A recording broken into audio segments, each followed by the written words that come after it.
Bon, on va pas se mentir, je t'ai présenté pas mal d'animés de cette saison qui semblent vachement intéressants, que ce soit Higehiro, Tokyo Revengers ou encore Vivi que je t'ai présenté dernièrement. Et aujourd'hui, je vais t'en présenter un nouveau avec 86 ou 86, et sans plus tarder, je vais te lancer dans le gros bain et te parler de l'histoire de cet animé. Nous sommes dans la République de San Magnola, qui est un vaste territoire composé de 85 districts. Cette république est attaquée par un empire voisin avec des mystérieuses armes appelées légions. La République a donc décidé de contre-attaquer et a repoussé la menace avec le développement d'armes assez similaires. Du moins, c'est la version officielle du bazar, car la vérité est en fait tout autre. Officiellement, le 86e district n'existe pas. Pourtant, c'est grâce aux combattants de ce district, dont l'escadron Spearhead, dirigé par Shin et commandé par Lena, que la République a réussi à retrouver un semblant de paix. Et le pire dans tout ça, c'est que ces gens ne sont même pas considérés comme humains, et donc on va suivre les péripéties et le quotidien de cet escadron durant l'anime.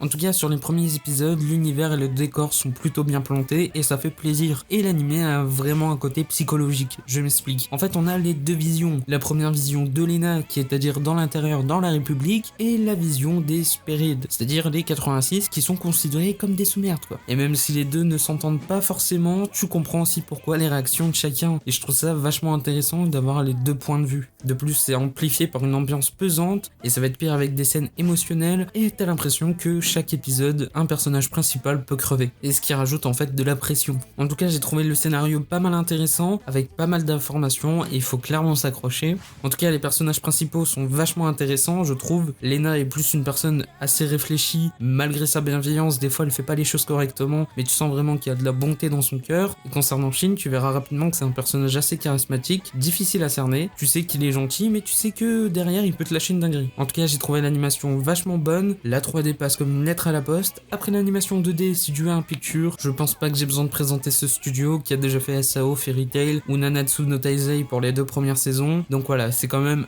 pas un studio dégueulasse. En tout cas, l'opening et l'ending sont vachement bons et je te conseille vachement de les écouter parce que je les ai trouvés vachement bons, que ce soit musicalement et visuellement. Et les OST, c'est très bon aussi parce que c'est du Sawano Hiroyuki. C'est qui? Ben c'est juste le mec qui a fait les OST de SNK, de Warino Seraph et Kill la Kill. Voilà, tu sais que déjà que c'est un gage de qualité. En tout cas, l'anime comptera 11 épisodes de 24 minutes. Pas de panique. Une partie 2 a été annoncée, mais toujours pas de date prévue. Mais en tout cas, elle a été annoncée, donc pas de panique, il y aura une suite. L'anime est sur les genres action, drame, science-fiction et sur les thèmes combat, guerre, militaire. Et tu peux le trouver dès maintenant sur Crunchyroll. En tout cas, j'espère que cette vidéo t'a plu. N'hésite pas à lâcher un petit like et un petit abonnement si la vidéo t'a plu. C'était Goten, on se dit à la prochaine pour une nouvelle vidéo. Ciao ciao.